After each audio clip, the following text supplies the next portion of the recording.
This episode is brought to you by Battlefield 6. Battlefield 6 is the ultimate all-out warfare experience. Rip through the skies in aerial dogfights. Demolish your surroundings for a strategic advantage. Harness complete control over every action and movement using the kinesthetic combat system. Drop into multiplayer with your squad, or fight furiously as a member of the Dagger 1-3 squad in a gritty, adrenaline-fueled single-player campaign where you'll defend a world on the edge of collapse. The family that vacations together stays together. At least, that was the plan. Except now, the dastardly desk clerk is saying he can't confirm your connecting rooms. Wait, what? That's right, ma'am. You have rooms 201 and 709. No, we cannot be 5 floors away from our kids. The doors have double locks. They'll be fine. When you want connecting rooms confirmed before you arrive, it matters where you stay. Welcome to Hilton. I see your connecting rooms are already confirmed. Hilton, for the stay.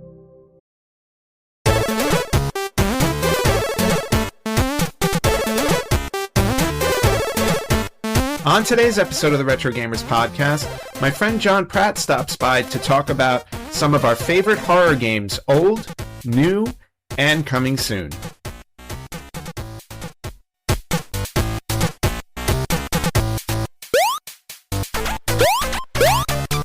Hello, everyone, and welcome back to the Retro Gamers Podcast, episode 422.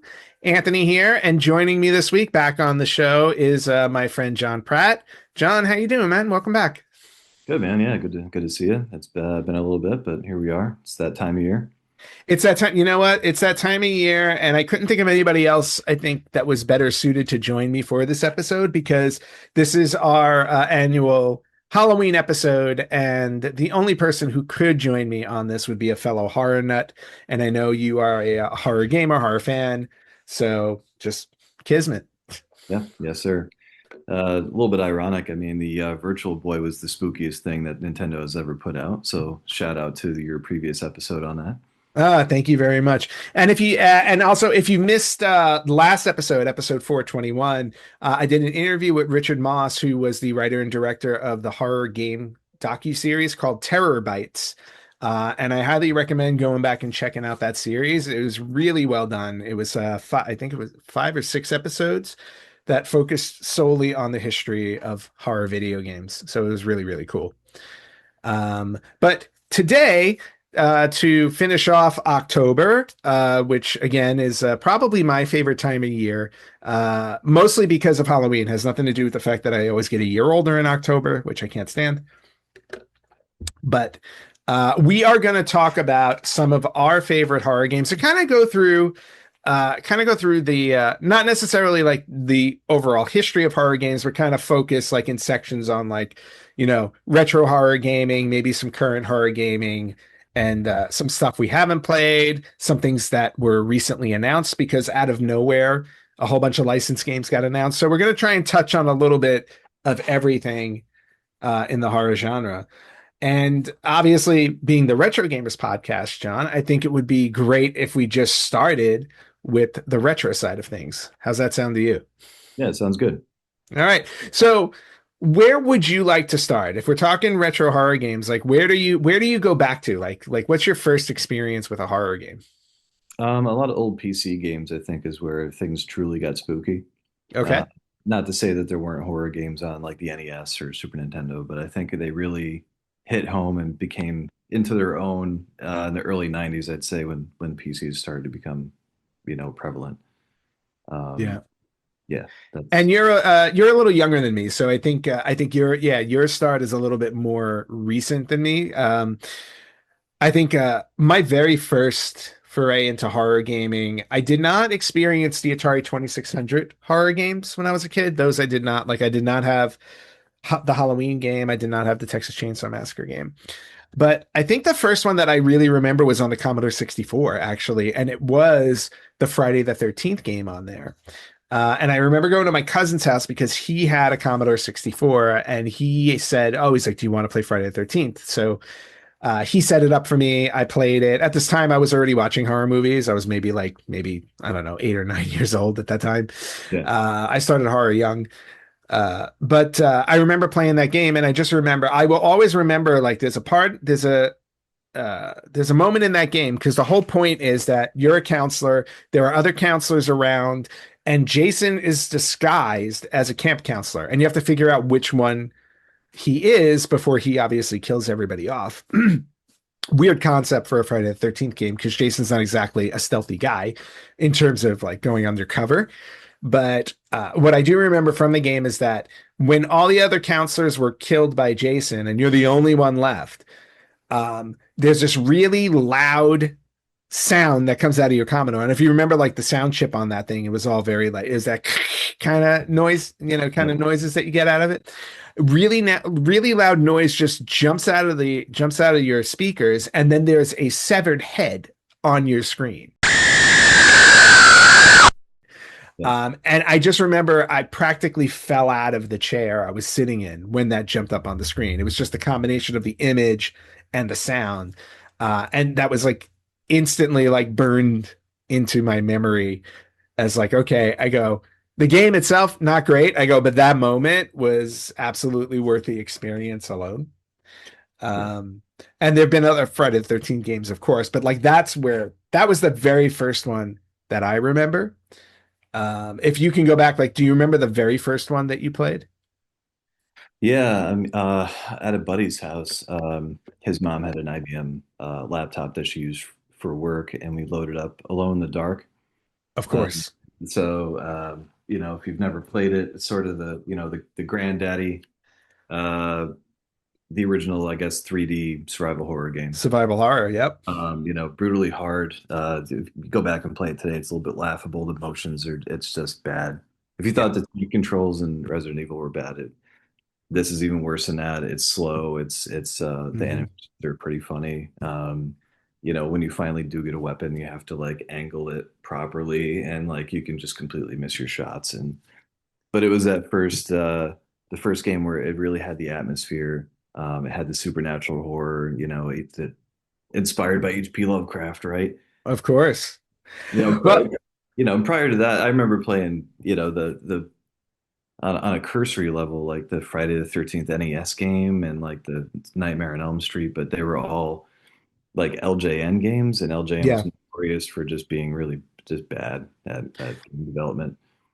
Oh yeah, no question about that. Alone in the Dark was one of those games actually. I did not play it because at the time I didn't get a PC. I didn't get a PC until like the mid 90s. So by that time, Alone in the Dark was surpassed by other games. And I kind of fell into the full motion video thing, which we'll get into in a minute. But having watched other gameplay of Alone in the Dark, you can definitely see like how clunky it is. Yeah. Even the colors of it, like I felt like the color palette of it was at times like kind of bright for a horror game. But despite all of that, you have to start somewhere, and just being able to say like this was like your first like 3D survival horror game. I mean, it kind of set the standard for everything that was going to follow. And I think for that reason alone, it's earned its place, in the record books for horror games. Yeah, definitely. I mean, they were trying. Obviously, the setting was right, the monsters were right. Yep. Yeah, they were trying to set the mood, but yeah, I mean, it was definitely just a proto like this first one. Well, and there've been, there were sequels. I know Alone in the Dark, The New Nightmare was much later when and then obviously graphics were better, controls were better, so they were able to take advantage of it. There it is, right there, PlayStation. Yeah, I was around for that one when it first dropped, and I was like, I have to get that. Nice. The cool thing about this is that the flashlight is a huge mechanic. Yep. You're in the dark mansion, and you have to use the flashlight to kind of freeze enemies. So not only can they see you kind of coming around corners if you have it on, but if you shine the light on them as they're coming at you, it kind of scares them away, which is pretty cool. That is kind of awesome. That's something that Nintendo took advantage of, I think, in Luigi's Mansion many years later in a more cartoonish way, right? Yeah, 100%. And in true survival horror fashion, they're kind of stingy with the ammo. Yes. So you get 5 bullets in the entire game. You kind of have to use the flashlight. Oh, wow. So. All right. Well, there's a challenge.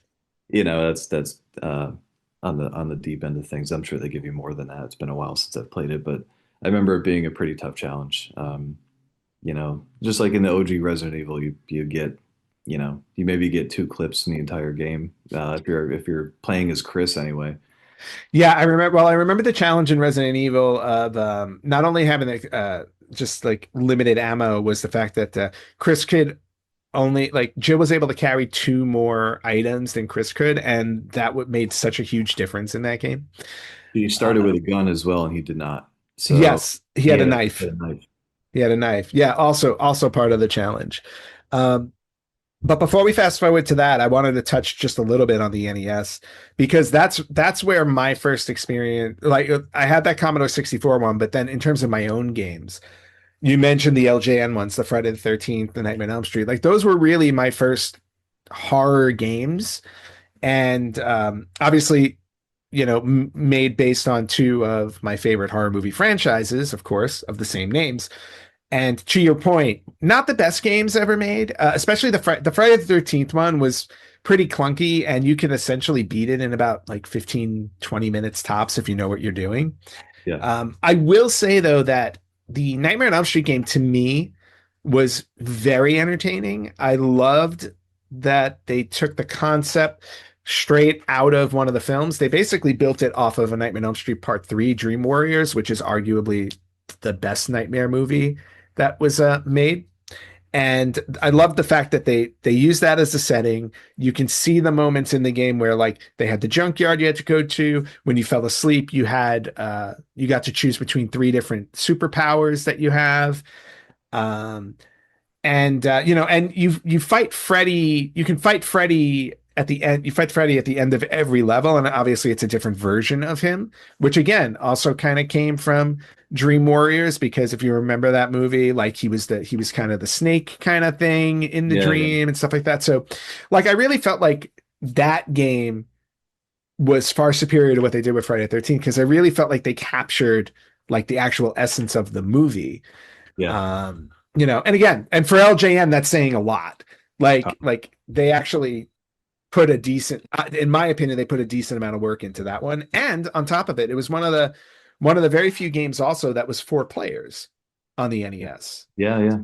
So if you had the multi-tap, you can play it with 3 other friends. So granted, on the screen, it looked like a bit clunky and it was hard to maneuver with 4 people, but still, it was an interesting game to be a multiplayer game. Yeah, for sure.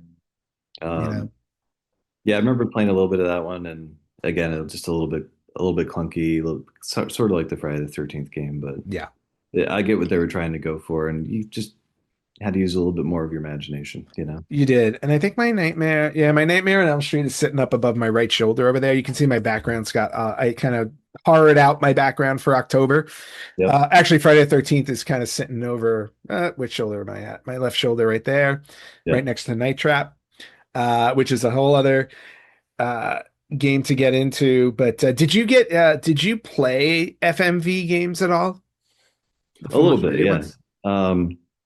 I had a buddy that had a 3DO back in the day. He was probably the only guy, like, nice, in the tri-state area that had one. And most of those games were FMV, and not good ones by any stretch of the imagination. As a matter of fact, Alone in the Dark was ported to the 3DO, and it's arguably it plays better than the PC.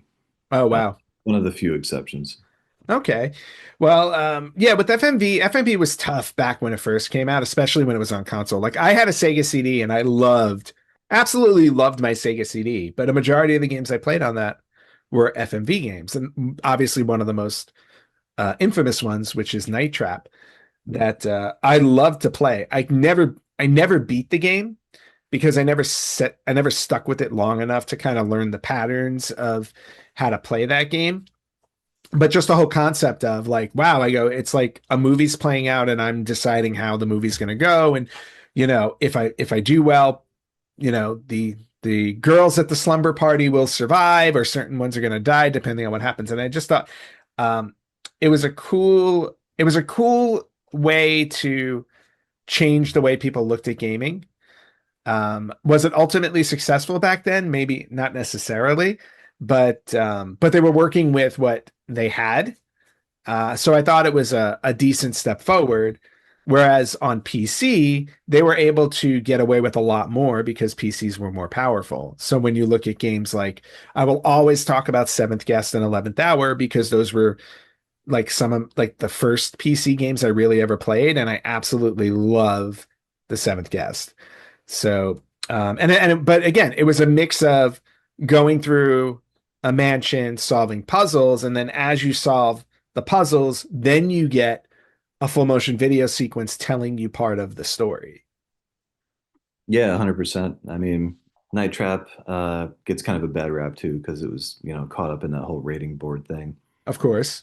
And to be honest with you, I think I'd mentioned this in the previous podcast, but I only played a little bit of Seventh Guest. Never played what was the sequel, the 11th Hour. 11th Hour. But yeah, I liked Night Trap for what it was. All right. Well, I highly recommend you get a copy of Seventh Guest. I know obviously the OG is sitting out there right over here too, again on my wall, but they've also re-released it on Steam. You can buy like Seventh Guest 11th Hour, and then there's a fan-made sequel to it called The 13th Doll that I backed on Kickstarter that took like 5 years to come out after it got backed. But they eventually did come out with it, and they went back and got like some of the original cast for it and everything, which was really cool. So there were 3 games in that franchise. And you can buy them on Steam. In fact, even on PlayStation 5, they came out with a VR version of the Seventh Guest that works with the VR2, which I'll never own because the VR2 was a colossal failure. Yeah. Yeah, VR. That's a whole other story we'll get to later. But the ones that I remember, like Seventh Guest and 11th Hour, are the ones I remember on my PC. I never got into, and I don't know if you ever got into Phantasmagoria. That never crossed my path. I mean, I know of it. I didn't buy it in the time. Same. And and I know some people that have it now and kind of swear by it. It's one of those like late Sierra games. Yep. Gabriel Knight is another one people talk about. Oh yeah, I've heard of Gabriel Knight. Yeah. But Phantasmagoria is always the one that I hear is like, where they really push the envelope in terms of like how R-rated can you get with these types of things. So, and I don't have an original copy I don't have a copy of the original one. I think I have one of the sequels on PC, but I've yet to play it because who has time? Yeah, it's one of those things where if I got it, it would just sit in the pile with my 37 other games I'm waiting to play. So only 37? It's a roundabout number. All right. But okay, so sticking with the retro stuff. We talked about a few of them. What else is on your list for retro that was most memorable to you? Yeah. I'd have to say, yeah, so I Have No Mouth, I Must Scream. The video game adaptation of Harlan Ellison's short story. Yep. It's an obscure title, but it's it's a post-apocalyptic. In the future, this supercomputer nukes all of humanity. Everyone is dead except for like 4 humans that it keeps alive in a dungeon for its own amusement. And I think it was 5. Actually, 5, yes. And, you play as these characters in different scenarios, and it starts off kind of putting you through a game that it wants to play, like you're going through a tunnel and you have to find food, and it's just dark, and but one of those games you kind of have to play. It's expensive now, but in the time, again, nobody bought it. Of course. But I'm sure you can find it on GOG or one of those sites. Oh, I'm sure it's possible. I think also one of the draws to that game, because again, I've never played it, but I have done some, I have like looked it up and stuff. But one of the draws to that game too is that like the stories for each of the characters, because they're like each of the characters kind of have like these fatal flaws, and you experience these flaws as you're going through the game. So it's a very well-rounded kind of experience with them as you're descending into like all of these dark scenarios. Yeah, and they all kind of find out that they're doomed. They know that they're doomed, but the supercomputer kind of mutates them as time goes on. Yeah. And a couple of them collaborate to just kind of take each other out, and by the end of it, there's one guy left, and the supercomputer removes his mouth, and basically, hence the title of the book and the game. Yeah. So truly horrific, post-apocalyptic, nightmare scenario. Yeah. Well, it might be our future too with AI coming out, right? Yeah, who knows where we're next? Yeah, time will tell. But yeah, that one's always worth that one's definitely worth mentioning just for again the content of darkness. It's a perfect Halloween game to play. Definitely. There's no question about that. One of the ones that I always talk about when October comes around is Tecmo's Deception. Yep. And I remember getting that on the PlayStation, and I remember how unique the concept was, because this is going back to the days of when, we didn't have the internet yet, or if we did, it was extremely young. So there wasn't a whole like, oh, I'm just going to go online and look up games and stuff like that. So I just remember being in, I don't remember if it might have been Software Etc. at the time, but I remember being in Software Etc. and seeing Tecmo's Deception on the shelf, and I just flip it over and I read, I was reading the back of it, and I'm like, oh, I was like, yeah, I need to own this game, because the concept of the game is incredibly dark, where you play as somebody, I forget if he was a knight or something like that, fell in love, and the king fell in love with like a princess. The king didn't want him to be with the princess, so then they like burned him at the stake, killed him. But then he gets revived by Satan, and the whole goal of the game is now you're in this castle, and your goal is to trap anybody who comes to the castle, setting up traps around the castle to trigger on them. And then once you like suck out all of their life force, you decide whether you're going to like, I forget if it's like ingest their soul or send them straight to hell. You had like an option on what you can do with them. Both of them equally horrific. Yeah. But some of them were like feeding the souls to the devil, and then the other one was that you just like took their life force. So all in all, like I just thought it was an incredibly dark concept, and it was right down my alley, and I absolutely loved playing that game.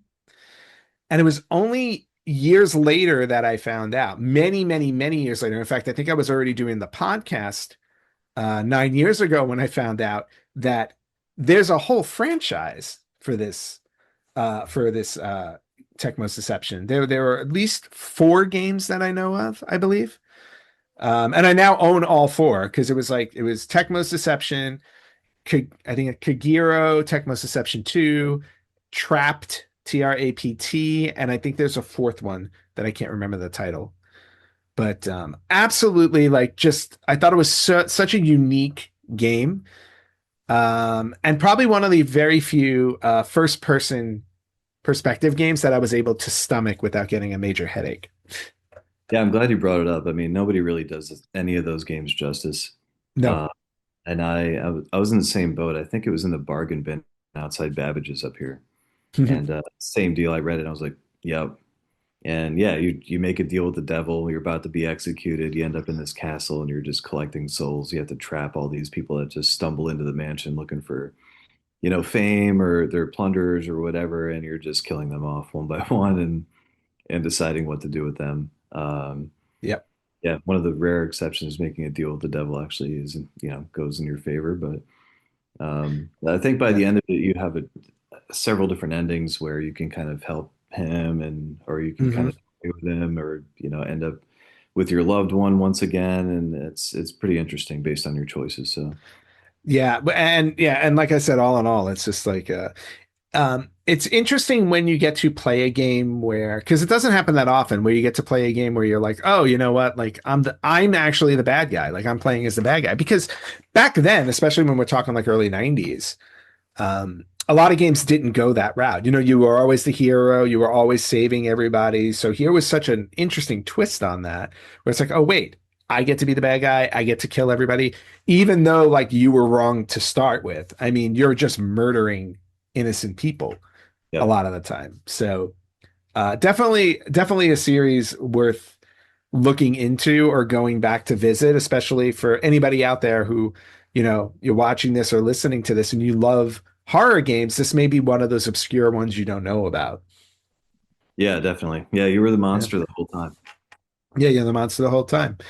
But going from being the monster to fighting the monsters, you touched on this a little while ago, and I wanted to hold for a moment, but you can't talk about horror games, especially retro horror games, without going back to Resident Evil. I mean, Resident Evil is, probably considered the most successful horror franchise in video game history. I don't know. Obviously, that's just a guess on my part, but I would think it's got to be, considering we're getting number 9 now. Not counting the little spin-off ones they did. We can omit 5 and 6. We can, well, you know what? I'm fine omitting 5 and 6 because I'll be honest with you, for the franchise, the last one I played was Code Veronica, because as soon as they changed the format in 4 from that survival horror to more action oriented, when I saw that, I kind of walked away from the franchise because I was like, I didn't want to switch that. I really loved the survival horror aspect of it. And everybody has told me like 4 is amazing, and I'm not going to discredit that. It was just more of a personal preference on my part. Yeah, for 100%. I mean, I picked up 4. It's a completely different game. It was amazing then, and the remake on the PS5 is also incredible. But it's like the debate. Do you like Alien or Aliens? Right? You've got the true horror, Yep. you've got the action. They're both excellent game or films, but Yes. it's a preference thing. Yeah, exactly. And again, it's one of those things where it's like maybe one day I'll go back. I actually have a copy of Resident Evil 4, I think, on PlayStation 2.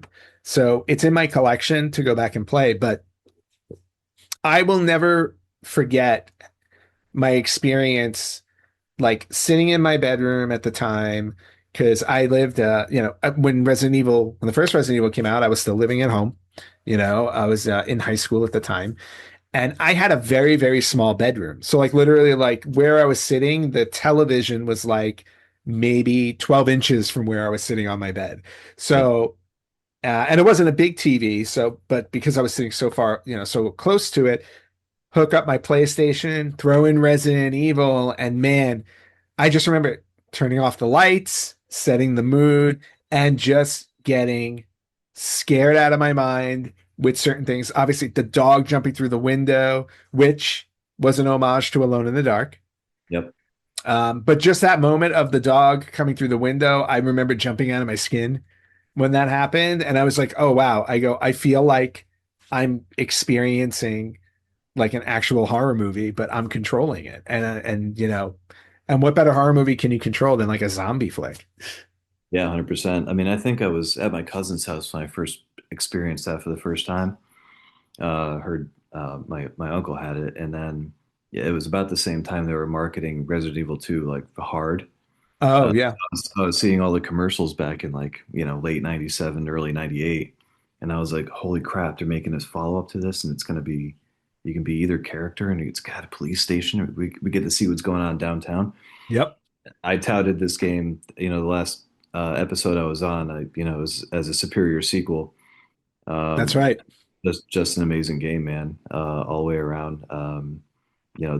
The whole series. Well, not the whole series. Not 5 or 6. I'm not.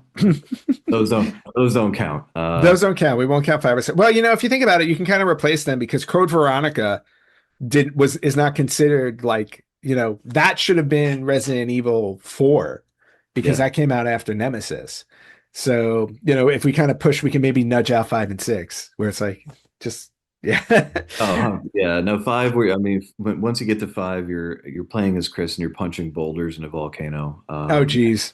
It's not. No, it's not the same thing. Well, then there was also 0 that came out, right? Resident Evil 0 for the GameCube. Yeah, they remastered. They remade Resident Evil the OG for the GameCube. That's right. Mm-hmm. Which is amazing, by the way. If you get yes. They added a mechanic in that where you need to carry a fuel flask with you with a lighter. So when you down a zombie, you have to burn them. And if that's cool. If you don't burn them, they come back as red zombies with claws, and they're even faster and more terrifying. Oh, I did not know that. Yeah, which is a cool mechanic. That is a cool mechanic. I remember when it came out, I didn't buy it because I still had my original copy on PlayStation. So I'm like, well, why am I going to buy the remastered? I'm fine with what I have. So I just kind of passed it by. Yeah. Looks like I missed out. I bought a GameCube to play that game. And Wow. and Resident Evil Zero came out in short order, and the most frustrating thing about that was that they did away with the item boxes. So Oh, there's a mechanic where you play as Rebecca Chambers, the medic from Bravo team, yep. and the prequel, leading up to the beginning of Resident Evil 1. So you kind of get to see what's going on there. You're escorting a prisoner, you team up with said prisoner, and there's a dual mechanic where you can switch off between either of them. Hmm. You get stuck, and one level you can send Billy up to the second floor. Now you're playing as him. You can send an item down a dumbwaiter, switch back to Rebecca. That's But an interesting dynamic. once your item inventory fills up, you have to drop items. So you have to remember where you drop the item because it's perma dropped. Oh, Uh, wow. so if you run out of space and you got to drop a gun, guess what? You got to, have a notepad and drop gun in the lobby first floor corner, um, because there's no item boxes. So that was the biggest point of contention for me with that one. All right. Yeah, I was going to say they definitely upped the difficulty level just by doing that alone. Yeah. Because I just remember how much of a challenge it was just even getting to the item boxes they had in the game just to put stuff away. Yeah. That was hard enough. Just getting rid of those is just cruel.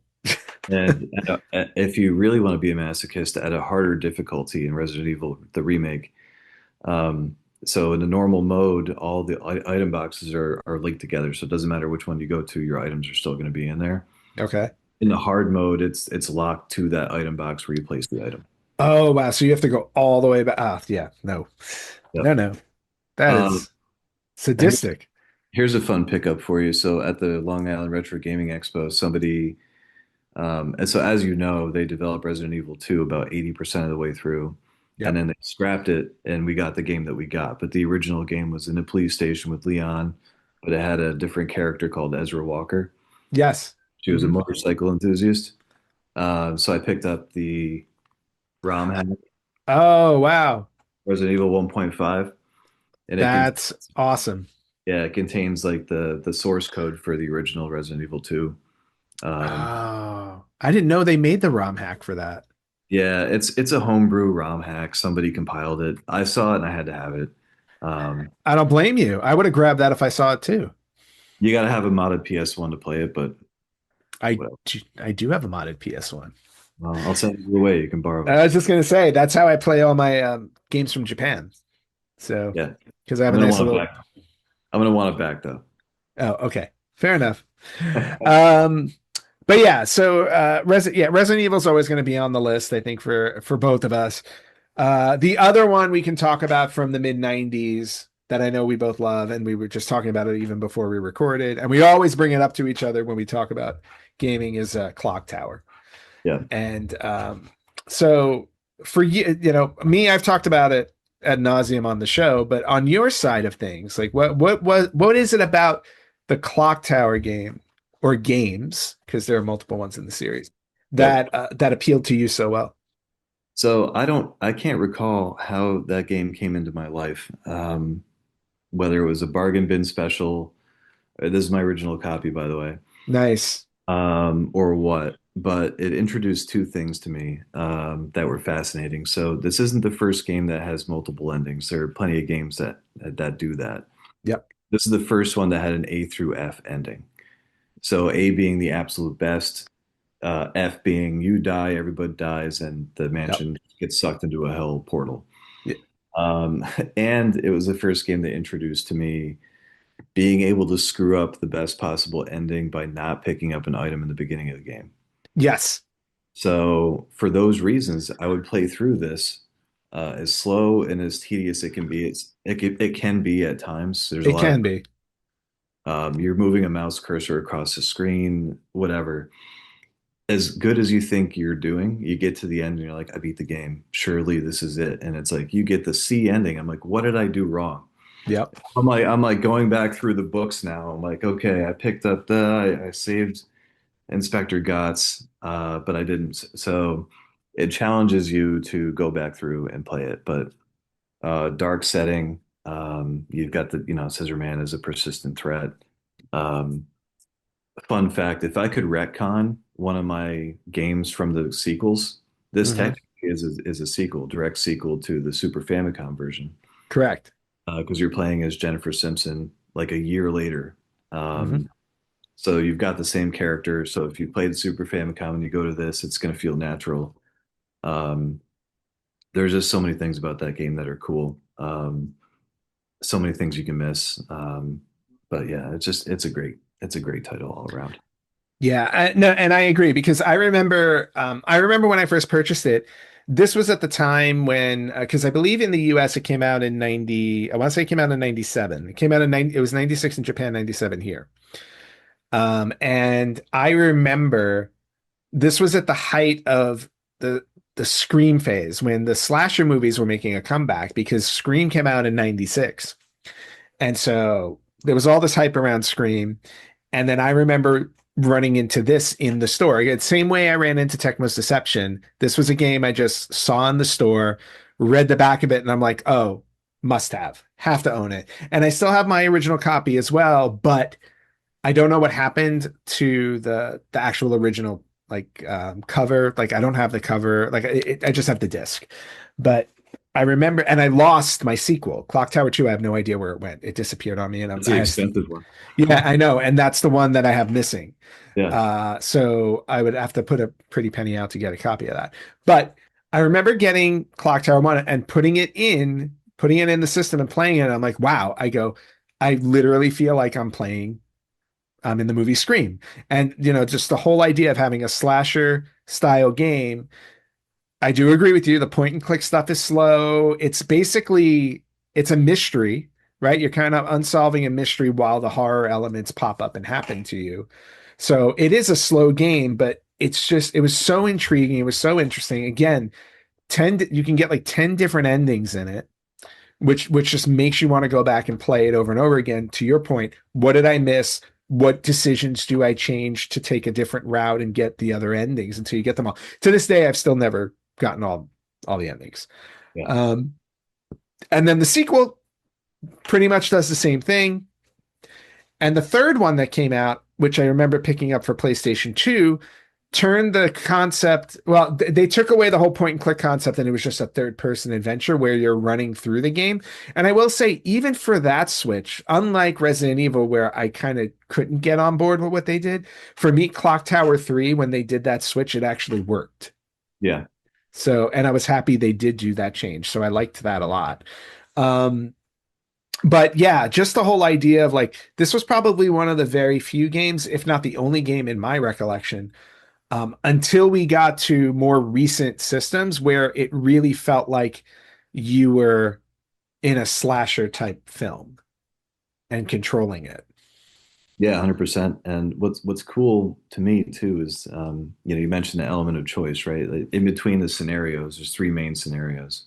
Mm-hmm. In between them, you have a choice to go around town. Like you can go to the newspaper office and talk to Nolan.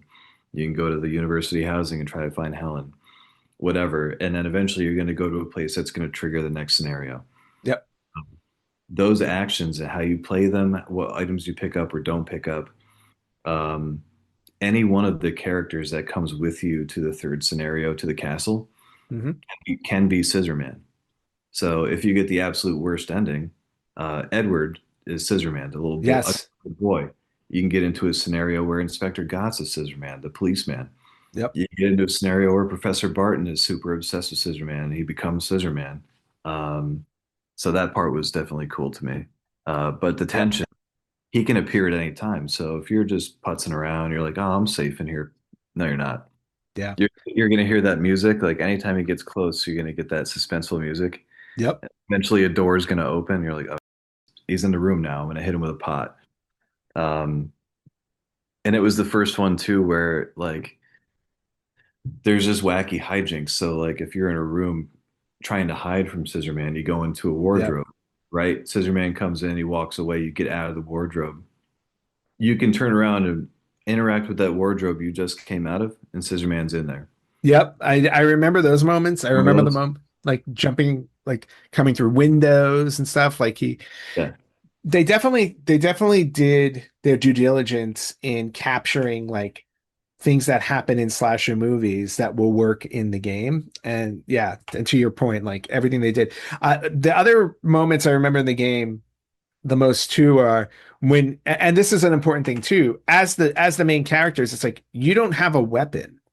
No. So it's all about either hiding or like finding some type of environmental element to help you fight back for a moment just so you can run away. It's never about killing Scissorman. It's just about escaping Scissorman.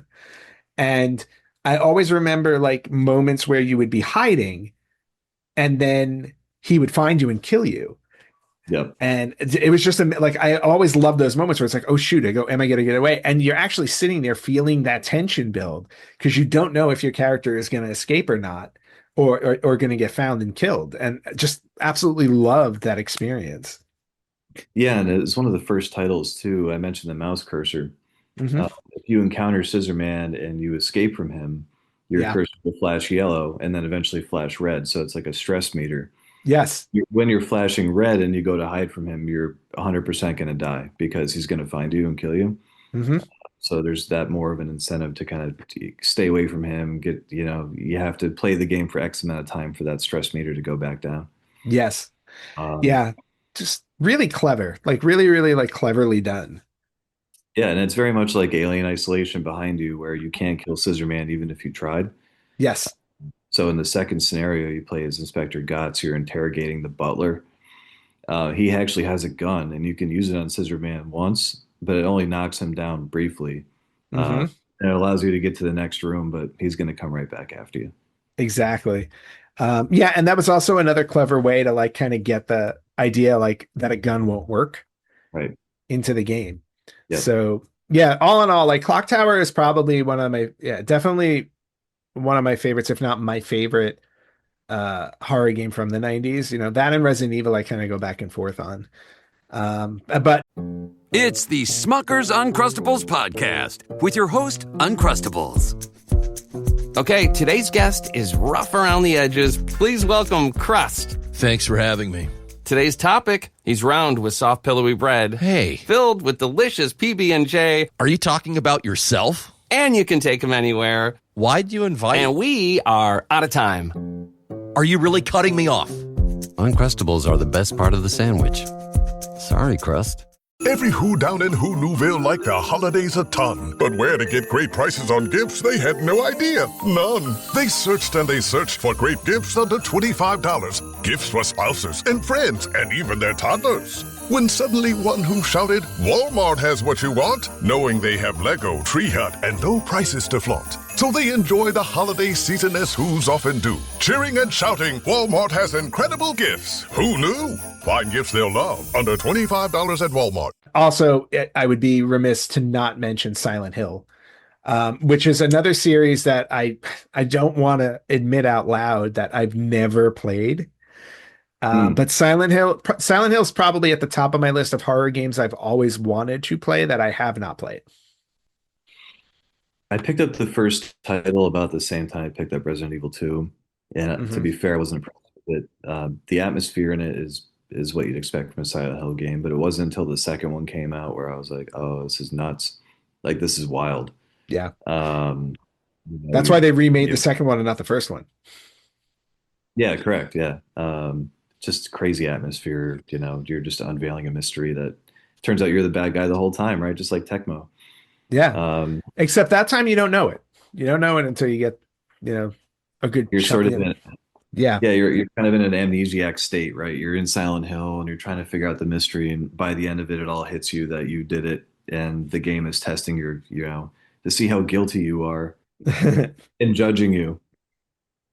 Yeah, and it's such an interesting. It was such an interesting concept, and again with the first one, and what was cool about the first one, again, this is for me just watching games and obviously doing research on them because I haven't played it, but just the whole concept of when they were making the game, the technical limitations they had were severe. So when they were building this whole game out, they were like, well, we don't have the capability of showing the whole town, so we're just going to put all of this fog over the town, so it'll allow you to still experience the game, and it'll give the PlayStation or the Saturn or whatever the opportunity to load as you're moving along. And that setting became so iconic for this series because it gave you that overall sense of like mystery and doom and like just the overall fear of like, you don't know what's going to come out of this fog. And that was just an accident because they did not have the technical capabilities to make the game that they wanted. Yeah, 100%. It just adds to the suspense, right? I mean, yeah. Hey, before we move away from Clock Tower, you want to go back to? No. Just I want to touch on this. So they advertised the grip controller. Oh yeah, I remember the grip controller. Yeah. Yeah, and I actually have one. Ooh, I'm jealous. Yeah.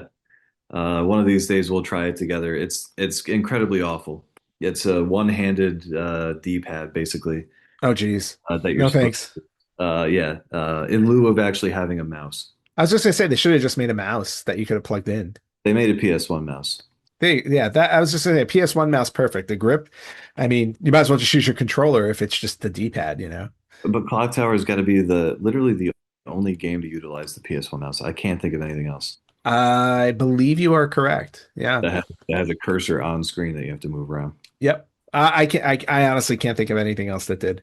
Yeah. So, but the other thing to touch on really quickly with Clock Tower as well is obviously they did a recent remake of it, which I am also itching to start when I have time or when I get through the 5 other games I'm currently playing simultaneously. Yeah. I have the remake right here. There you go. I bought this one to play. I dumbassedly forgot the deluxe version upstairs, but essentially that's okay. It's the same thing. They just added a desktop clock for your desk and then like a Dan Barrows stress ball, which is like the horror blob guy from the, he's the Scissorman. Yes. But they were nice enough to add a little booklet, which is nice. Very nice. They've got all the developers in here and stuff. Cool. I think I bought it for PS5. I have yet to plop this into. It's in my stack of games that are pending. So, yeah, and that's definitely one I would love to. I would actually love to live stream as well. So that's also like I keep a stack of games where I'm like I wanna actually share this with everybody when I play it. And that's one of them that's on the list. So it's like whenever I get done streaming what I'm currently streaming, I should jump over to that one for sure. Yeah. Getting out of I'm trying to think, like, is there anything else of note in the 90s that really hit you? I want to say, like, or 80s, 90s. I have one on the Dreamcast that I think was in the early 2000s. Yeah, I had mentioned D previously. Oh, D, which I'm also sitting right there. Yep. A tough challenge, first person. The movements are clunky. You're timed in the original version. Yeah. It's just a brutally tough game, but the atmosphere is spot on. You're in a dark mansion. The lighting is dim. You can barely see where you're going. Very gothic. Yeah. Well, I mean, that's the early payoff for a lot of these games. Like you said, like Alone in the Dark, D, even Clock Tower eventually goes to a mansion. Resident Evil is a mansion. Like, everybody, even Tecmo's Deception is a castle. It's like everything is about containing you in these big gothic structures. Yep. Because obviously technical limitations, because if you're doing an outside world, there's a lot more you have to develop. But also the whole claustrophobic feeling of it all, where it's like you're trapped in this place and you just have to figure out your way through it while all these horrors are coming at you. Yeah, 100%.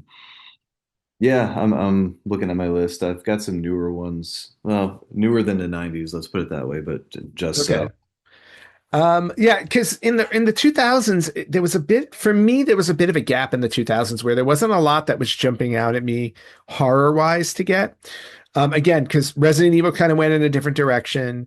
I did pick up, like I said, early 2000s, like Clock Tower 3 was one of them. On Dreamcast, I had a game called Ill Bleed, which I absolutely loved. I still have that game. And again, it's a horror scenario where like you go to this scary mansion-like place, and then there are essentially different horror movies that you experience. Like one was like an evil circus with a killer clown at the end. Another one's a creepy mansion with spiders and stuff like that. But each one, it wasn't necessarily about like to get through the mansion. It was all about anticipating where the scares were coming. And your health bar was actually your heartbeat. And if you got scared too many times, you would like literally your heart would explode and you would die. So it was all about anticipating where those scares were until you got to the end and you had to battle, the boss of each scenario. And I just remember really enjoying how, again, unique a format that was. Later games that came out like Fatal Frame to me kind of took advantage of that too, where it was the camera you were using to try to capture the ghosts or to scare the ghosts away. Like those types of things where like I felt like Illbleed really did that well. And then to your point, the game you had mentioned with the flashlight that did the same thing. Alone in the Dark, New Nightmare. Alone in the Dark, New Nightmare, which also did like a similar thing where it wasn't about necessarily fighting back with bullets or weapons, but it was like finding another unique way to take care of it. Even like, I don't want to mention Luigi's Mansion again because I don't really consider that horror, but the whole idea of like a ghost vacuum, type of thing. So, but Illbleed did, like, I just loved that format in Illbleed where it was literally about walking through these levels and trying not to get scared to death. Yeah. Which was cool. Yeah, no, Fatal Frame, I was going to touch on that a little bit, but the whole camera obscura thing where you're flashing these ghosts, you're taking pictures to pacify them long enough to capture them or run away, was a pretty cool mechanic. And on the subject of cool health bars, the game behind you there, Eternal Darkness, Sanity's Requiem. I was just about to bring that one up too. Yep. The first time I remember having a sanity meter. So yes, as you inherit a castle, your ancestors dead, you're uncovering what happened with them. Turns out they were into the occult. Shocker. And you're going back into these scenarios. You're being sucked into scenarios that they lived in. So, but as you're going along, you see cosmic horrors, and and the more scary stuff that you see or encounter or witness, your sanity meter just starts to drop off. Yep. And by the end of it, if your sanity meter gets too low, the game will just make you hallucinate. So you're hearing disembodied voices. Your character's sinking into the floor. It'll give you a fake game over screen. Like the game over. Oh yes. It'll roll credits and then you'll snap out of it. Just a pretty cool concept. Early GameCube title. Yeah, it was definitely a unique concept, and again, something unheard of for Nintendo at the time too, because Nintendo obviously is always known for like those family friendly type of games. So like when a game like this would come out on Nintendo, it was always so surprising. I always think back to the Nintendo 64 when like at the end of its life cycle, it got like Conker's Bad Fur Day, which was a total like 18 plus kind of game. And then the same thing here when you moved over to the GameCube. Resident Evil was also on the GameCube, like you said. I was like, but that was already like an established game. But something like Eternal Darkness, I would have never expected to be on Nintendo and exclusive to Nintendo at that, as well. Never came out on PlayStation, never came out on Xbox. It was only ever available on the GameCube. And that to me was just, so surprising. And I've yet to play my copy. I've only had my copy for the last like maybe 3 years, like 2 or 3 years. I bought this way down the line because GameCube was one of those consoles that had a short shelf life for me. PlayStation 2 and Xbox was just like tearing it apart at the time.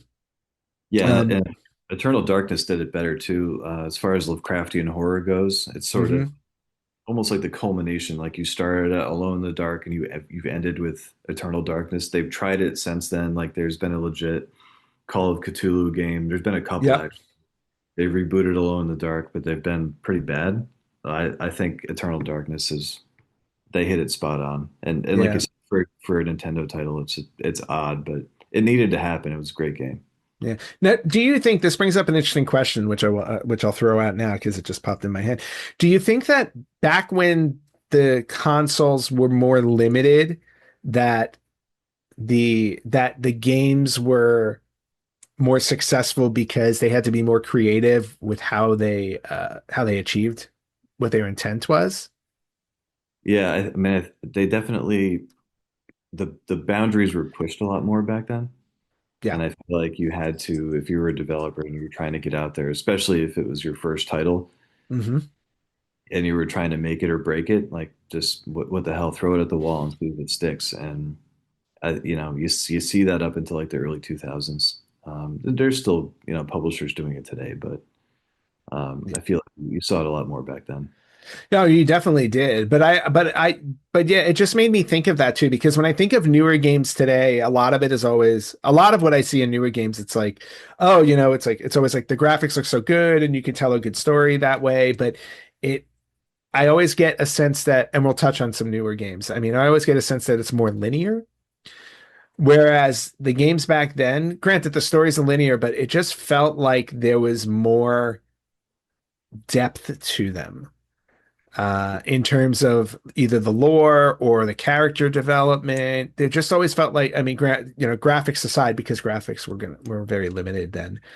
But just yeah, I was able to connect with it better Yeah. than games today. I feel like they lack some of that depth just because it's all about like, oh, we can make this like look super cool and realistic and graphic. Um, but not saying that I fully discredit newer games because might as well jump into some of the newer ones, like because the one game that I play regularly is Dead by Daylight, which isn't a story-based game. It's a multiplayer game, and it's probably the only multiplayer game I've ever played with a great level of success outside of the Left 4 Dead series that I used to play on Xbox 360. Yeah.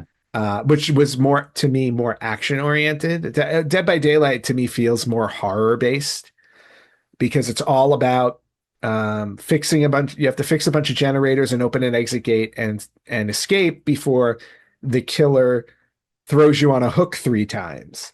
And the coolest thing about that game is they've licensed like almost every major horror movie villain you can think of. Yeah. That you've got Pinhead in there from Hellraiser, you've got the pig from Saw, you have Michael Myers in there. They really like went above and beyond. That Ghostface from Scream is in it. Like they really reached out to get like every major horror villain. Freddy Krueger is in it. The only one they did not get was Jason Voorhees because at the same time he had his own game. He had his own Friday the 13th game, Yeah. which I absolutely loved as well. Again, multiplayer. You got to figure out a way to escape the camp before Jason kills you. Super fun game, was riddled with legal issues because of the rights of the series. And as a result, they weren't able to do what they wanted with that game. But even for what they created, it was so much fun and great to play with friends, which is what I do with Dead by Daylight now. Yeah, 100%. There was a stretch of time where all those games kind of came out in short order. It was Dead by Daylight, Until Dawn, Days Gone. Yep.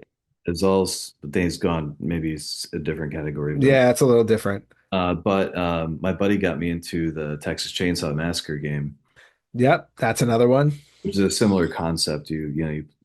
Somebody plays Leatherface and everybody else is trying to escape the house or whatever setting you're playing. Well, in that one it was a little bit different because I think weren't there 3 people who were bad guys? Like you could be Leatherface and then other members of the family. Yeah, you can. Yeah. Yeah. But it was cool concept. It's fun to play with other people. It gets you out of the If you get bored of playing a survival horror game by yourself in your room, it's a nice palate cleanser. You get online with some other guys, and nobody's taking it too seriously, but it's got that horror backdrop. Yeah, exactly. And then there were other ones that came out too. There was I remember trying Back for Blood, which was another version of Left 4 Dead, like from the same developers. Didn't catch on as well as Left 4 Dead did from the late 2000s. And then there was also I had another one Evil Dead. There was an Evil Dead multiplayer game that my friends and I played for a little while too. Killer Clowns from Outer Space came out with a multiplayer game. Again, fun for a minute, but I felt like the issue with all of those games is, as much as I loved the licenses they got for them, I think it was the licenses that kind of did them in because they were very limited. In other words, it's like you're only pulling from Killer Clowns. You're only pulling from Texas Chainsaw Massacre. So there seemed to be like a limited nature to them. Same thing with Evil Dead. a game like Dead by Daylight was able to pull, again, because they got so many licenses, they're constantly updating the game. Oh, we have new killers in the game. We have new survivors that you can play as, and adding all these different things. Friday the 13th, I thought, was probably the second most successful of the bunch because they were pulling from, 10 different movies in the franchise. So you were playing as Jason from part 1, part 2, or part 4, or part 8, or Jason in Space from 10, whatever it was. Like, you were playing that, and there were different camps that you were on and stuff. So like, I felt like there was enough in that franchise to fill out the game. Whereas these other ones I thought were just kind of limited in what they offered.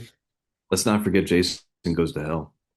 Jason Goes to Hell. You can't forget Jason Goes to Hell, man. With the whole supernatural Jason that jumps from body to body, and man, I don't know who thought that one up. Give me Freddy versus Jason any day of the week over Jason Goes to Hell. Yeah, definitely. The Voorhees knife. I can't forget the Voorhees knife, the magic Voorhees knife. But yeah, for newer ones like multiplayer games are probably more of the newer horror stuff that I play. You had mentioned Until Dawn, which was probably one of the newer games I absolutely loved. The whole concept of, again, this was the game that brought me back to, if you played games like Night Trap, where it was a movie playing out that you controlled, that is exactly what Until Dawn was. You're basically watching a horror movie, and then you make choices, and the choices you make will determine how the story goes. Again, Clock Tower like too. It's like Clock Tower and Night Trap put together, where you make decisions, and the decisions will determine or cause a butterfly effect throughout the rest of the game, and will also determine who's going to survive and who doesn't. So like, you had multiple endings for Until Dawn, where maybe only 2 of the people survived, maybe all, or all of them could survive. None of them could survive, depending on what you did in the game and the choices you made when you were being chased or when you were trying to uncover a part of the mystery. There are so many different options in there that would dictate what would happen. And I just had such a great time playing through all of that. Yeah, for sure. I've only played a little bit of Until Dawn. Just never had a friend. I'd never had enough time to play it, and I got onto other things playing with friends. So yeah, and that's fine. Like, that game is an ultimate like single player experience. Yeah, for sure. Whereas there was another series that came out also for newer stuff, where it was where you had the option to do a multiplayer series. It was the Dark Pictures anthology. I don't know if you remember those. They came out with 3 different games. I only played the first one, which was I played some of the first one, which was Man of Medan. Yeah. And again, same thing as Until Dawn, where it's basically a movie unfolding and you're making decisions, but it was a multiplayer game. So you can play it with up to 3 or 4 friends. And what would happen is you would get to a point in the story where you would break off, and you'd each be a different character in the story, and you're doing separate things that then will lead you to whatever the next portion is, and whatever you do in those will dictate what happens next. Yeah. I never played. I heard good things about that though. Yeah, it was a lot of fun. I played it with a friend of mine for a little bit. We never got all the way through it because we wound up just going back to Dead by Daylight. But I just remember playing through Man of Medan, and I was like, just parts of it. And I'm like, you know what? This is really cool. And again, taking the Until Dawn concept and making it a multiplayer experience. I just thought that was really clever. That is cool. Yeah, and it's something I need to go back and play. And The Quarry is another game that came out, which was just like Until Dawn, that I need to pick up and play through as well, because I really do enjoy that whole, like, again, you're basically creating the horror movie by playing through it. Yeah. I don't think we can move on without mentioning Alien Isolation behind you. Oh, Alien Isolation. If you want a truly dreadful experience, I mean, it's one of the few Alien titles that are actually playable. But what, you didn't like Colonial Marines? No, terrible. I did pick up Dark Descent. I think I mentioned last time. Yes. but it's more of a squad-based combat thing. It's got the atmosphere and stuff, but Alien Isolation is a game you play with the lights off and headphones on, and it's just a truly dreadful experience. It's first person. Yep. You're not only battling the space station decaying out of orbit, but once the alien shows up on the scene, now you're trying to dodge the alien, and just like with Scissorman, you can't kill the alien. So doesn't matter if you have a pistol or not. Shooting at it means you're dead, because it's going to hear you come at you, and you're done. Yep. So you're hiding in vents. You're hiding in lockers. It is the ultimate stealth game. It is the ultimate stealth game. I remember when I first started playing it. Again, it's another game I never finished, but I remember when I first started playing it, and I was just like, just the first instinct, or the first instant where you see like the alien go by. I just remember, my skin was crawling because I was like, holy crap, it's going to hear me. It's like, what do I do? And then, making just the tiniest sound, and then you turn around and he's right in your face and you're dead. And then that's it. It's just over. They just took the original film and they were like, how do we make this into the ultimate gaming experience? And Isolation, I don't even think I need to say it probably is. It is the best Alien game out there, no question. Like, if you have not played Alien Isolation, you're missing out on truly awesome survival horror experience. Agreed. I mean, it's a different experience from the previous titles, like Alien Trilogy, Colonial Marines. Those were shooters, right? Basically. This is just like playing, a video game version of Alien. You said, they nailed the look and the feel. It's lip service to the fans. Slow going at times, because sometimes you're just sitting there in a locker with a motion tracker. Like, is it going? Don't move. Yeah, for a half an hour, and then that's how it works. Saving the game, you have to insert a card into the phone to save the game, and it takes 10 or 15 seconds for that thing to even come up and say, "Would you like to save?" And in that time, you can be killed by the alien. You can be killed. Yep. There's so much good about that game. About 60% through the game, they throw you a bone and give you a flamethrower. Oh, that's nice of them. I never made it that far. But even then, you've got it. If the alien gets in your face, you can spritz them with the flamethrower and it goes up into a vent, but it's coming back. It's still going to come back for you. Yeah. So it's just a temporary reprieve until you can find a place to hide.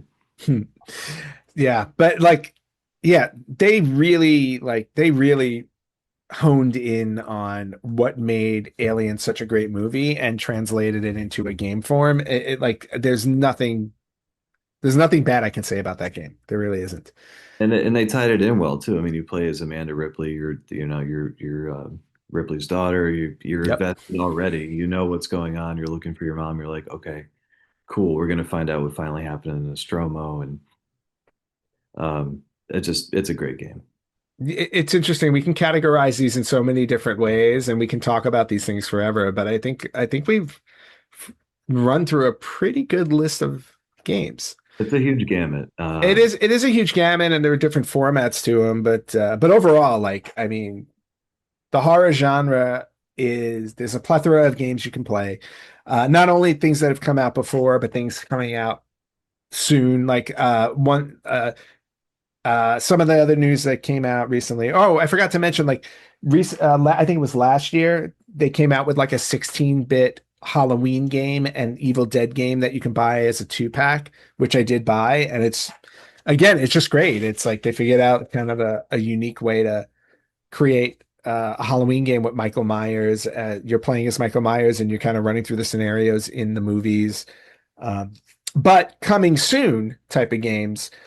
They've announced some more licensed stuff. Like, there is a Halloween game coming out where it's coming out September 8th, 2026, where you're actually Michael Myers going through Haddonfield, stalking and murdering people.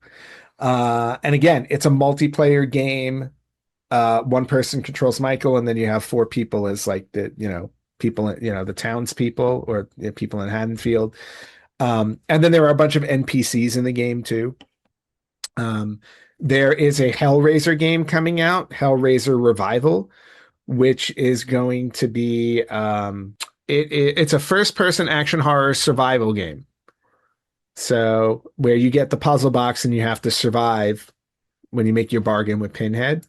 And then on the end of all of this, the Friday the 13th, the guys Gunn and Ilphonic, who created the original Friday the 13th game that went away because of licensing issues, because of the whole legal issues with the rights to the actual franchise, they are now swinging back around. There's going to be a new Friday the 13th game coming out, and it might be next year that we're getting it, now that all the legal issues are over. So that's also awesome news as well. And those are just licensed ones. I'm sure there are going to be some original horror games coming out. There always are. And I'm just curious. I'm always curious to see what's next. Yeah, 100%, man. There's always new and exciting stuff coming out. Yeah. We're really starting to, we're pushing the boundaries with hardware, and a lot of indie titles coming out too. A ton. There's just so many games out there. Yep.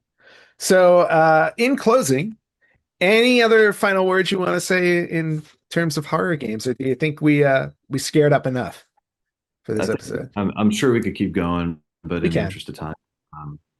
But I think we should mention the scariest game of all, which is Mario Tennis for the Virtual Boy. Well, I think every Virtual Boy game you can consider the scariest. I was going to say any title, just pick one. Any title. I mean, yeah, oof. Don't get me started on that. I just did an entire episode on it. That was enough for me. But for everybody, your eyes will bleed, your ears will bleed. Yeah, exactly. I have no ears, but they will bleed. But for those of you out there who love horror gaming, would love to hear from you. Sound off on any of our social media channels. Tell us which horror games that you absolutely love, either from the past or present. Would love to hear your thoughts on that. And you guys can find us on Facebook.com/RetroGamersPodcast, on Instagram and Blue Sky @RetroGamersPodcast. You can check us out on Spotify and YouTube as well at Retro Gamers Podcast. Just remember to like and subscribe. Leave us a comment. Would love to talk to you. You can email us at email@theretrogamers.com. John, where can they find you? You can shoot me an email at crerecycling@gmail.com, or hit up the website, gmail.com, or go to crerecycling.com if you want to see what we do or what kind of things we're up to. I don't really do social media a whole lot. We do have a Facebook page, but I don't really mess with it. All right. Well, that's enough. They can track you down on email. That's perfectly fine. And for all of you out there, I hope you guys have a very happy, very spooky Halloween. And outside of that, we will catch you next time on the Retro Gamers Podcast.